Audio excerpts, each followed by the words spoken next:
Do you really need expensive gear to take great photos?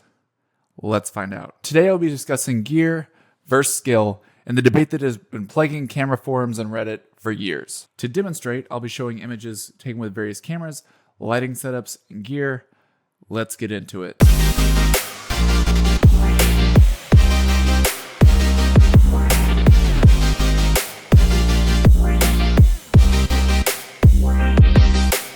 Does gear matter? Every year, manufacturers race to put out their latest and greatest, and with a quick search, you can find your favorite YouTuber reviewing the newest gadget. But do you need it? Will it make you better?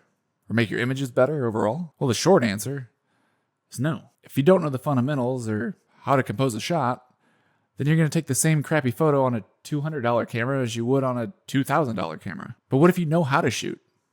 Does gear matter then?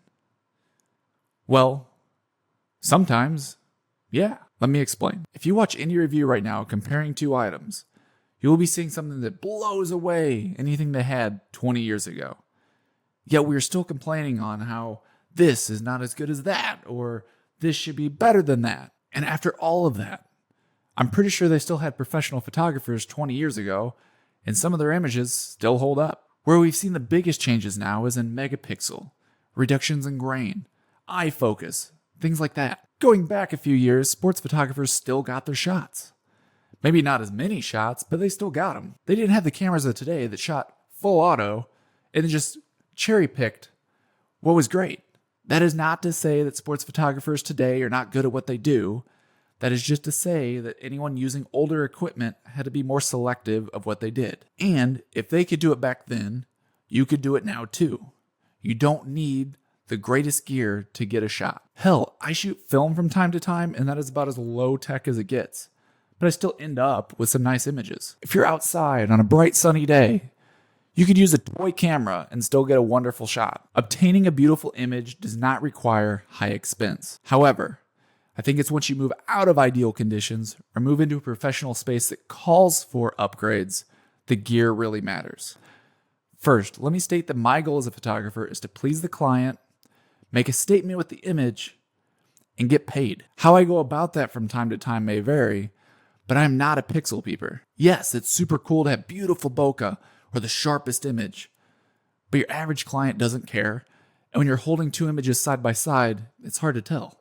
Now, high megapixel or sharpness may come into play when you're shooting commerce, sports, or big budget clients that need to expand an image to a certain size. At that point, you do need gear to get the job done because they need it for a certain purpose. Take a look at these images. This image was taken in natural light, no fancy gear, just post-production.